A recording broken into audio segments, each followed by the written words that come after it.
The women's 4x400 relay final at the 2023 European Indoor Championships in Istanbul was more than just the last race of the night, it was a statement race. On the track, three nations stood out immediately: Femke Bol leading the Netherlands, a deep and disciplined Italian women's 4x400 relay team, and a resilient, fast-finishing Polish women's 4x400 relay team. Each of them came into this final with a different story, a different pressure, and a different goal. For the Netherlands, this race carried enormous weight. With Femke Bol on the anchor leg, expectations were sky-high. She wasn't just the fastest athlete in the field, she was the face of European 400-meter running. Every relay she touched had the potential to turn into history. This final was a chance to confirm Dutch dominance on the continental stage and to prove that their relay strength went beyond individual brilliance. Italy arrived with momentum and confidence. Their relay program had grown rapidly in recent years, built on consistency rather than one superstar. Indoors, where positioning, timing, and smooth exchanges matter more than raw speed, Italy knew this was a real opportunity to challenge the favorites and fight for gold.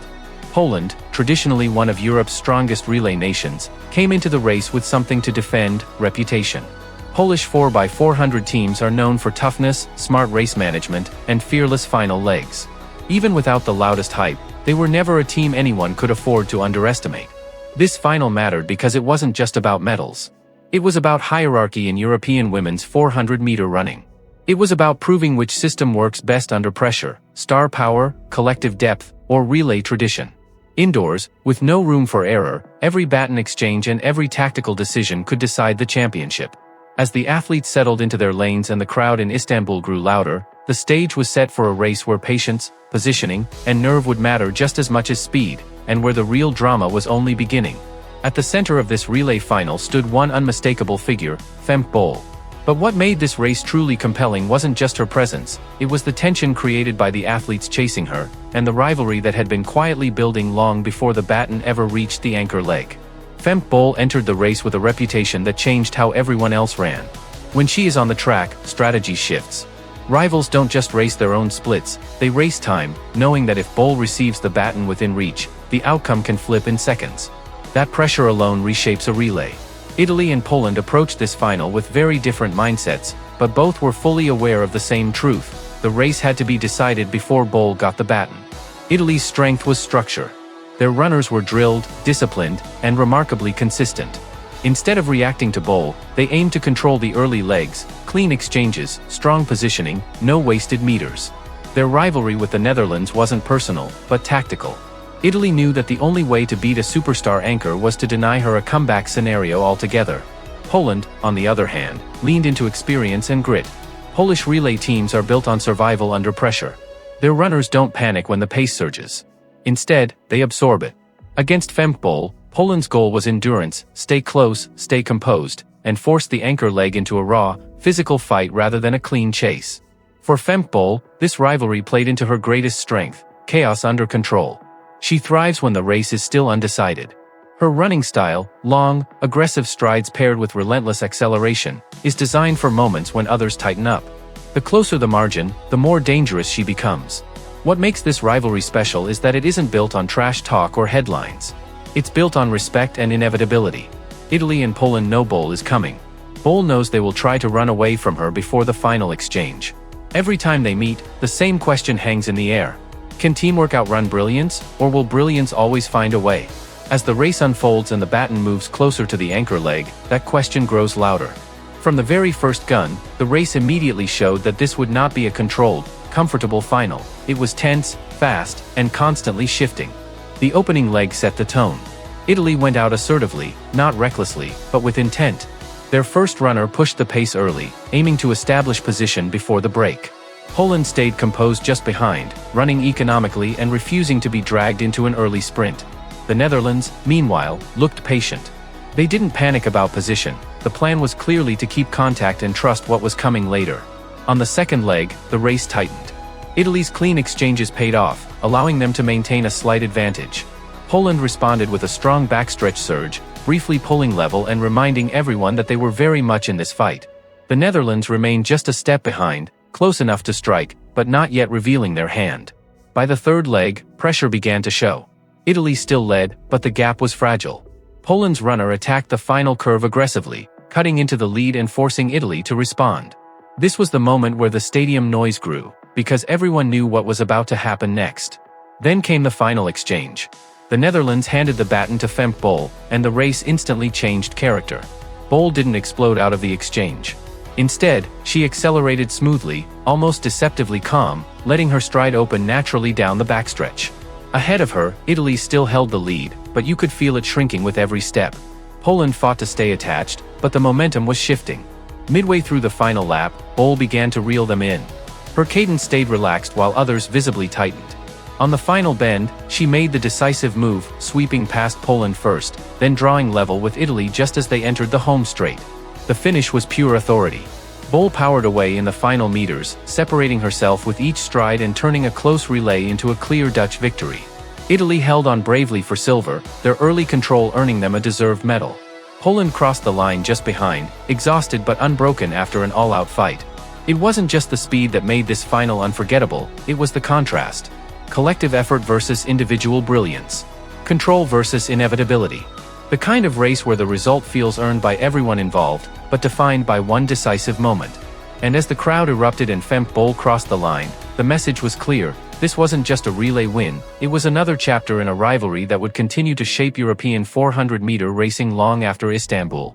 Long before the final lap in Istanbul, this race had already begun for Femke Bol, not on the track, but months earlier in training, planning, and qualification.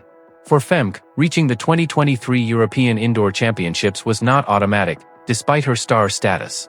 Indoor championships demand a very specific kind of readiness. The indoor 400 meters is tighter, faster, and far less forgiving than outdoor races. Preparation isn't just about speed, it's about control, rhythm, and the ability to handle repeated high-intensity rounds in a short time. Her winter build-up was carefully managed by the Dutch Federation and her coaching team. Femke had to balance two worlds: her dominance in the 400-meter hurdles outdoors and the raw speed required indoors. That meant adapting her training: less hurdle rhythm, more flat speed, sharper turns, and intense lactate tolerance sessions to survive the brutal indoor schedule. To qualify for the championships, Femke needed to prove indoor form early in the season.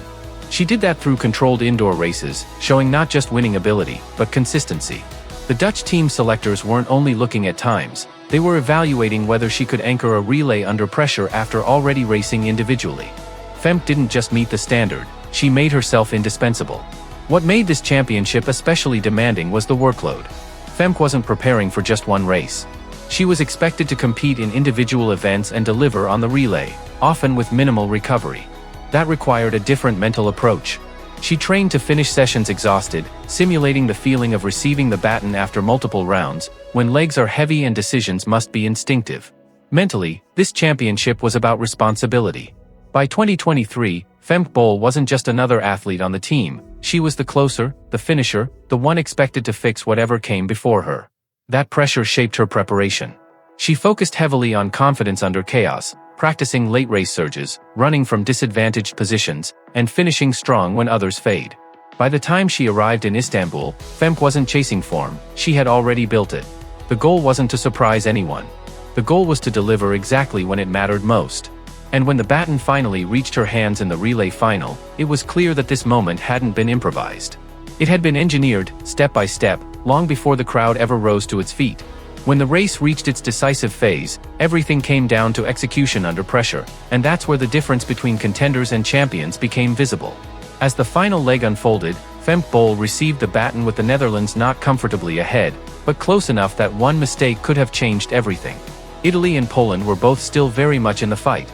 Italy relied on collective balance and discipline, while Poland leaned on raw strength and resilience, trying to hold contact for as long as possible. Femke's first meters were controlled, almost calm.